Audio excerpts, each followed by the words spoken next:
Next is the Christchurch Progressive Network, John Minto.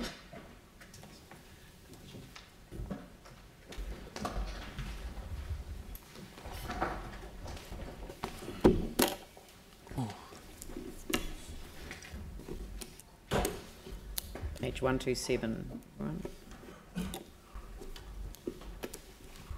Welcome. Oh, welcome. Thank you very much. Yes, it's myself, John Minto, from the Progressive Network, and Sheena Dixon here, who works in the east of Christchurch among families in desperate need of rental housing. So our submission here is very, very simple and straightforward. We're saying to the council that we think the draft long-term plan has got its priorities wrong, quite seriously wrong. And it seems to us that, like around this council room, there's a lot of people who have quite genuine concerns about families struggling with housing, either people living with, or 2 or 3 families to a house, families living in garages and vans and all kinds of places. And Sheena can talk about that in a minute, the direct experience that she has with people in those situations. And yet, despite that, despite having a long history here in Christchurch of strong support for families on low and medium incomes to have support to get into decent quality housing, it seems that somehow this issue's kind of just been lost. And the council, I think, lost over 400 houses through the earthquakes, 400 council rental properties through the earthquakes, and those numbers have simply not been made up. And it seemed to me that the issue is where, at one level the issue is where is the money, because it seems to me that if the council had 400 houses destroyed in the earthquakes, then there's a massive insurance payout for that. And yet with the global insurance money that's come in, it just seems to me from the outside that somewhere within council there's been money shifted around on balance sheets so that money is somehow not available to rebuild the housing that's been lost. And it seems to me that seems to us that there's an ethical and a moral question here, that these houses are needed now even more than they were needed before the earthquakes. New Zealand and Christchurch is in a housing crisis. We have a housing crisis. And the thing we don't have are well-connected homeless people, well-connected struggling families, like we do, for example, the rugby union, who made a presentation a few days ago. Well-connected people, it seems to me, in particular with the stadium, well-connected people have kind of pushed their way through people who aren't here. You're not going to get a number of homeless people or people absolutely struggling coming to present to the council because they're not that well connected, they're not connected to the power structures that exist. So therefore it's really, I think, incumbent on the people in this room to actually make up that deficit and that power deficit, if you like, and put some real oomph behind getting the council housing up to standard. As I said before, before the earthquakes, we didn't have the housing crisis we have now. So the situation is worse, and yet the council's got fewer rental houses. That doesn't make sense to me. So, so I think that really that's what we're presenting to you today. This is really an ethical and a moral question.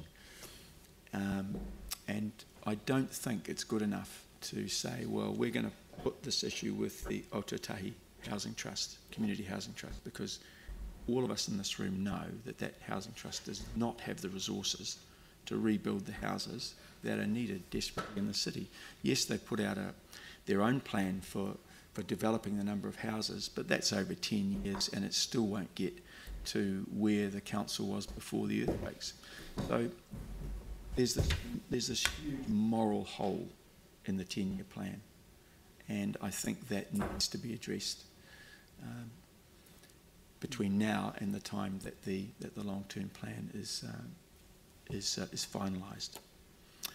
So, Sheena, do you want to talk about the housing situation? I'm assuming you've all had the paper from John. I'm going to talk to item 3, where it talks at the bottom there of the amount of people living in cars, vans, caravans, etc., etc. I talk from my own experience. I'm a minister in East Christchurch, and I walk alongside people who have been living in cars, caravans, and every other thing you can think of, built up on the side of the Avon River, shacks, those kind of things. Just a little while ago, the council put out a paper, asked us, who are in that kind of milieu, to let you know if we find someone that was sleeping rough.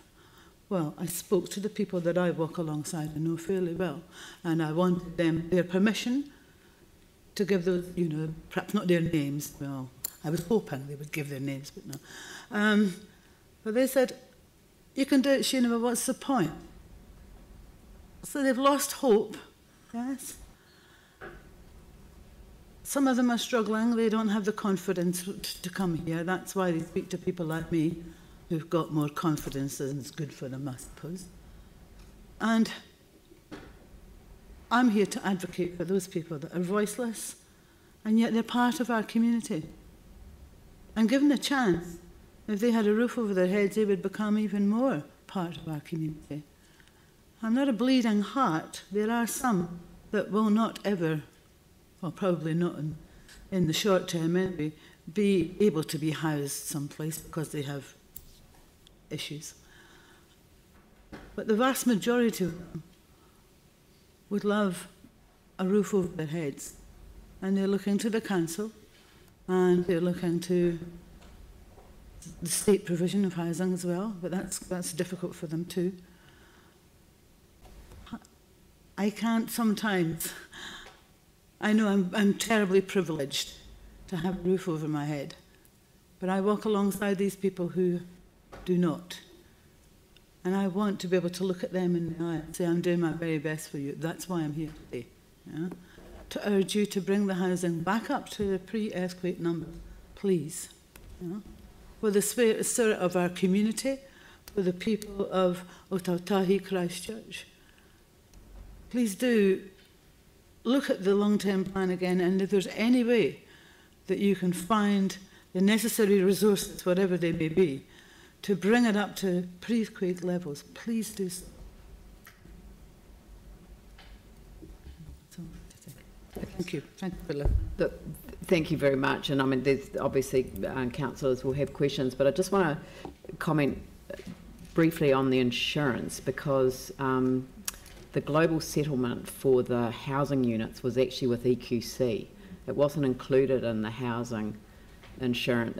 Housing wasn't included because residential properties covered by EQC, and actually the small one-bedroom units, they didn't hit the 100,000 for the insurance payout. So I'm just saying that, or there were some, but very few that actually reached that level. So I'm just saying they're two different pots of money. I'd have to say some were underinsured in terms of the damage. Well, the type of insurance was challenging, so the settlement wasn't what it should have been. And the other thing that I should say is that I think 115 properties were in the red zone, and this council was not compensated for any of them, signed in the cost-sharing agreement before, well, 4 months before I was elected as the mayor. So it is something that we've got on the table with the, in terms of a global settlement, but it's just one of many issues that we have on the table. So, Phil. Thank you. Thank you very much for your submission. And like we've had a lot of other strong submissions too around social housing, and clearly there's a huge need that you've described too. Can I just, you also refer to the people who are sleeping rough, people who are homeless, and you might be aware that in fact government are putting in a large amount of money through Housing First. Government have also asked us as a council if we might also support that financially. We've got a fund called the Community Resilience Partnership Fund, where Housing First funding would fit. I'm just wondering if you believe, in light of all of the need for social housing, if that's an area that our council should also support. I would urge you to support that. Yeah, I know of Housing First in other countries and how it works, and from my own experience, it's been successful. Yeah? Certainly in the UK and in other places, it works. That whole Housing First ethos works because it looks at people in a holistic way. Yeah, as I'm sure you know, I'm not going to reiterate what they've told you before, but it does work, and it gets people into homes. Not only that, but it builds a community around as well, which of course is what we're all looking to do, is build community and be, there for our communities. Mm. So, thank you. Thank you. On the question, to say that I agree with what Sheena said, but I think provided that's not seen as an alternative to the council fronting up to this issue of this shortage. Yeah, I kind of want to reassure you both that you are not alone in the submissions that you've been making today. There are others who have spoken for those people. We have had homeless people come to council in the past to tell their stories, which is an incredibly powerful but very brave thing to do, to have the courage to come here and speak out. So there is a lot of sympathy for the points that you've raised today. So thank you very much for your submission.